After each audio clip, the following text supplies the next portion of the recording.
Personal loans, credit cards మొత్తం వాడేసి ఆ డబ్బులను కట్టలేని పరిస్థితుల్లో రికవరీ ఏజెంట్స్ ఇంటికి రావడం మొదలు పెడతారు. ఏం చేయాలో అర్థం కాని పరిస్థితి.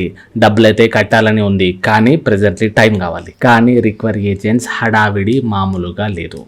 మీకు బతకడం నరకం చేసేస్తారు వీళ్ళు.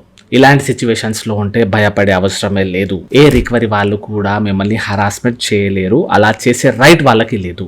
లోన్ వాళ్ళు లోన్ పైసలు కావాలంటే కోర్టును ఆశ్రయించి తీసుకోవాలి, హరాస్మెంట్ చేసి కాదు. లోన్ తీసుకున్న వాళ్ళు ఏమీ చేయలేని పరిస్థితుల్లో ఆత్మహత్యలే దిక్కైపోతున్నాయి. చాలా మంది చేసుకుంటున్నారు కూడా. ఇలాంటి సిచ్యువేషన్స్ లో మీరు కోర్టును ఆశ్రయించి ఒక ఇంజెక్షన్ సూట్ ఫైల్ చేయవచ్చు. దీంతో మీకు 2-3 years దాకా టైం దొరుకుతుంది. అంతేకాని తొందరపాటులు, తప్పుడు నిర్ణయాలు అస్సలు తీసుకోకండి. ఎవరైనా రికవరీ ఏజెంట్స్ లేదా బ్యాంక్ వాళ్ళు మిమ్మల్ని మాటల ద్వారా, చేష్టల ద్వారా, ఫోన్ ద్వారా, మధ్యవర్తుల ద్వారా లేదా ఏదైనా ఇతర తరహాలో హరాస్మెంట్ చేయడానికి అస్సలు ఉండదు. ఒకవేళ ఎవరైనా కోర్టు ఆర్డర్ ను ధిక్కరిస్తే, పాటించకపోతే, ఇంకా రెచ్చిపోతే అప్పుడు వాళ్ళపై section 2 of contempt of court తో శిక్షలు. అందరికి దీనిపై ఖచ్చితంగా అవగాహన ఉండాలి. ప్రతి ఒక్కరికి షేర్ చేయండి.